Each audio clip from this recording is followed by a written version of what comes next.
Hello guys and welcome back. Welcome back to Dylan's Little Hobbies, and in today's video we are going to be reviewing none other than March Like a Lion. Now, I had absolutely 100% no idea what this was even going to be about. I just went on Netflix one day, kind of bored, and an advertisement popped up on Netflix, as everything kind of does, about March Like a Lion, and I thought, I like the animation style. It looks really cool. Let's see what it's about.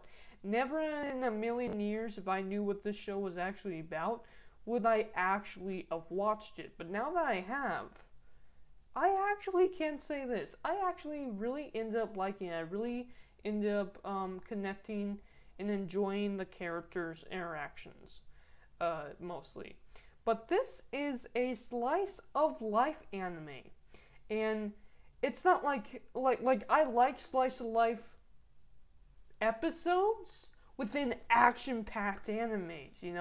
Like think of I don't know, Dragon Ball. There's mostly Naruto. Naruto has a couple of really good slice of life stuff happening within an adventure story, and I like slice of life, but I don't want that to be the entire show.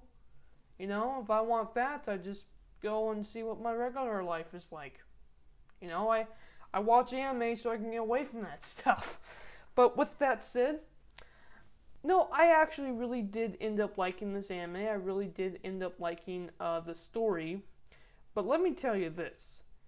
This anime was extremely, and it really fits. I like the tone that they were going for, but it's extremely slow.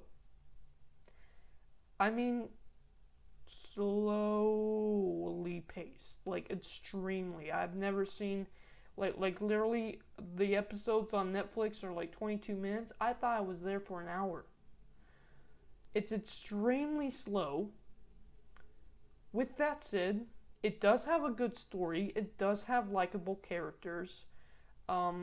It does have some action-packed full scenes, but not very much.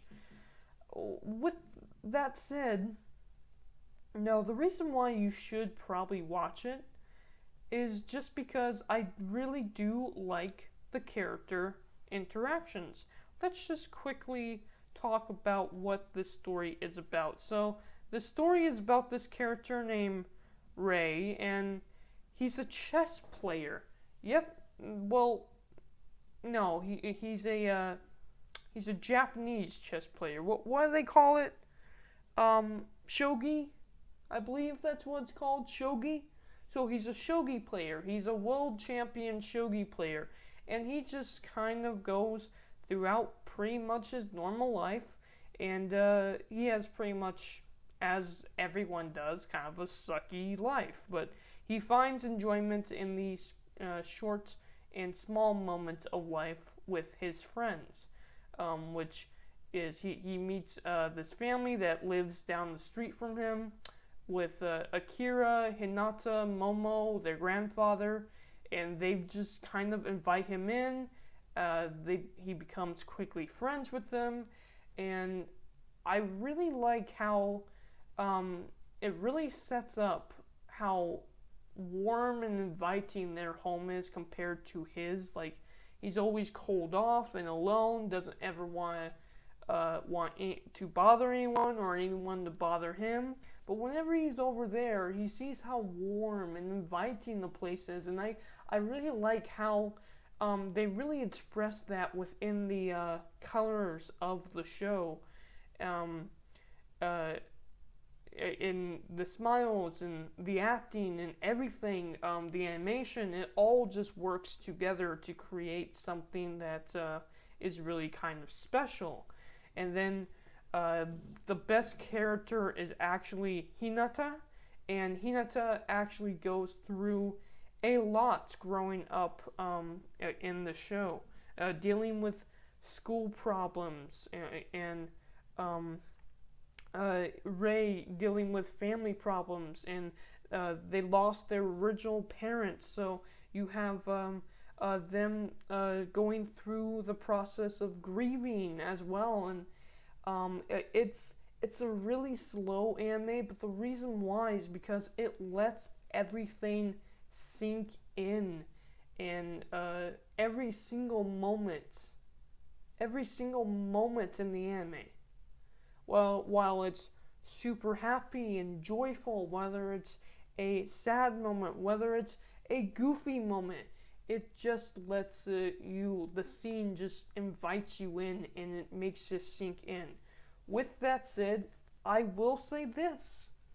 A couple times, a couple times throughout the show, I had to take a break because I was that slow. In fact, I believe I fell asleep a couple times while watching the anime. But that also might be because while I was watching, I was like watching it when it was like really late and I was really tired, but not tired enough to go to bed. So I would turn on this, and it would put me asleep.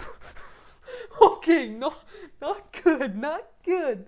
The pacing is really, really slow.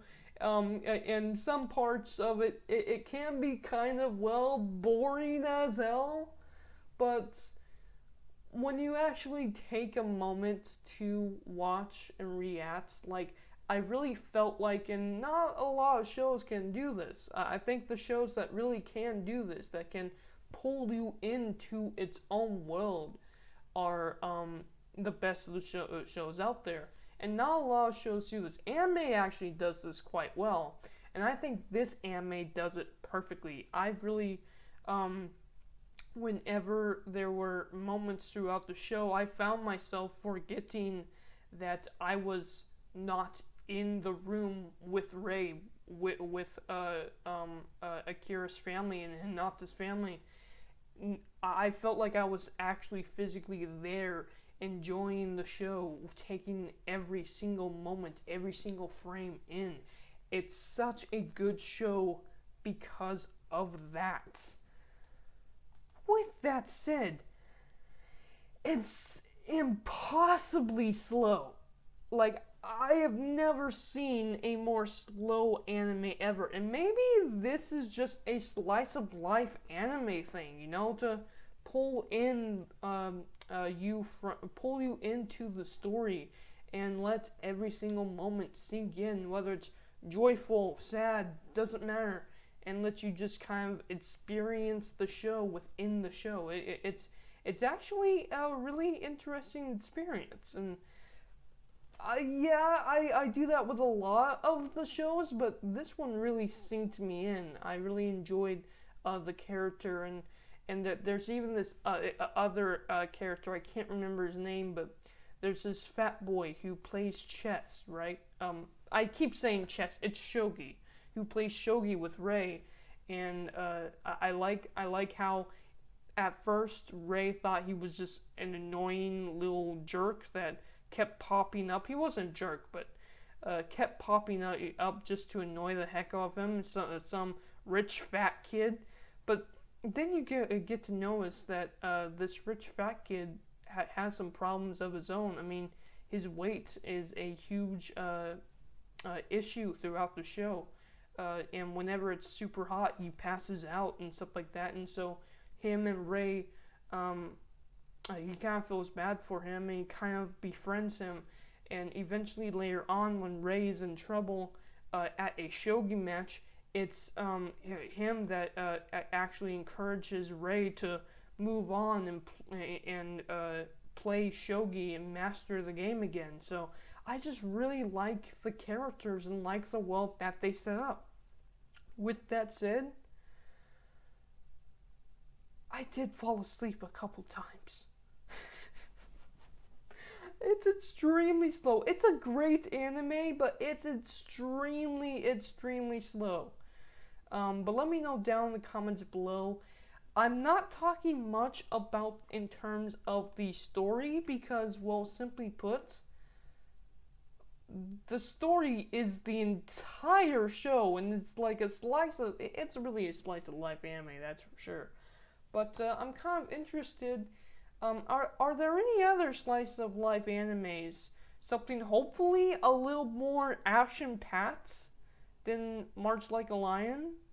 But are there any other slice of life animes that you think I should watch? Let me know down in the comments below. Let me know your thoughts about March of Lion.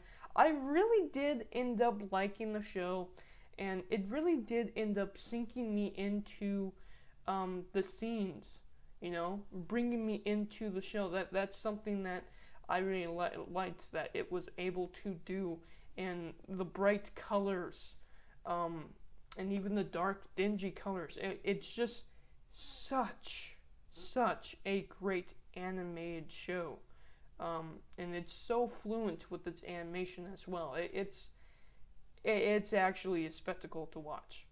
With that said, if you're into an action-packed anime, yeah, this might not be the right anime for you because, oh my god. I mean, it's an anime about shogi. It's an anime about chess, and yeah, you could make chess and shogi. Again, shogi is kind of like a Japanese version of chess. You can make shogi, aka chess, really adventurous and amazing, and something that like Naruto does with shogi, But yeah, not this one. Not this one. This one really is slow, but it's a good kind of slow. It really is. It's hard to explain. I'm not explaining it properly. But if you watch it, you'll know what I mean. Because one thing that this show has going for it is great characters, great character development, and it really sinks you into its own world. Thank you guys for watching. Let me know down in the comments below your thoughts, and I am out. Bye.